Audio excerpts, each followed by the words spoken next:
Salut tout le monde, ici Jonathan Dion qui est de retour dans votre écran pour aujourd'hui vous parler du procédé qui s'appelle l'incompatibilité logique.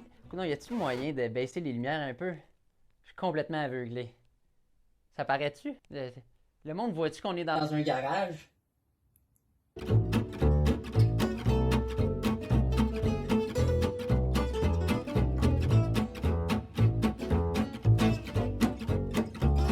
Alors, incompatibilité logique. La première chose qu'on va faire, c'est essayer de dire ces mots-là 3 fois sans se tromper. Incompatibilité logique, incompatibilité logique, incompatibilité logique. Coudon, il va le dire combien de fois le mot incompatibilité logique? C'est quoi une incompatibilité logique? Eh bien, c'est de créer une suite logique avec des éléments illogiques. Ça fait-tu du sens? C'est logique ce que je dis? Eh bien, ce procédé-là, c'est drôle parce que ça nous donne apparence d'une logique pleine d'absurdité. Voici un exemple d'incompatibilité logique. Moi, depuis que je suis tout petit, j'ai toujours retenu mon souffle quand je passais en voiture devant un cimetière. Puis l'autre jour, j'étais allé déjeuner et puis la serveuse avait un tatou de pierre tombale. J'avais tellement hâte qu'elle parte pour que je puisse prendre mon souffle. Je vais prendre le combo numéro 1. Pain blanc. Pas de fromage. Pas d'oignon des patates. Non, ok. Les œufs tournés. Oui, va-t'en!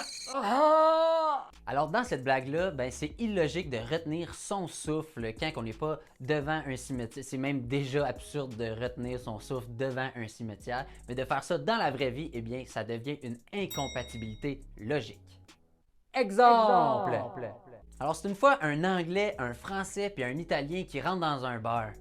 Le serveur les regarde puis dit « Coudon, c'est une blague, ça? » Je te gage que tu l'avais jamais entendu, celle-là? Dans ce procédé-là, on prend une blague qui a déjà une logique, qui a déjà une suite que tout le monde connaît et on ajoute quelque chose d'illogique à la fin pour créer l'incompatibilité logique. Un autre exemple! Fait que moi, mon plus bel été à vie, c'était l'été de 2005. Fait que pour être plus positif cette année, ben, je me suis acheté un calendrier de 2005. Seule chose qui est weird, c'est que des fois j'arrive au travail pendant la fin de semaine ou pendant les jours fériés. En résumé, pendant une incompatibilité logique, eh bien, le spectateur va se rendre compte que la blague est illogique. Par contre, l'humoriste, lui, va croire que sa blague est logique, ou du moins va réussir à convaincre un peu les spectateurs que son sujet est logique. Alors, c'est ce qui conclut la capsule sur l'incompatibilité logique. Incompatibilité logique. Incompatibilité logique. Incompatibilité logique. Incompatibilité logique. Bon, on a compris là. Oh, c'est fini.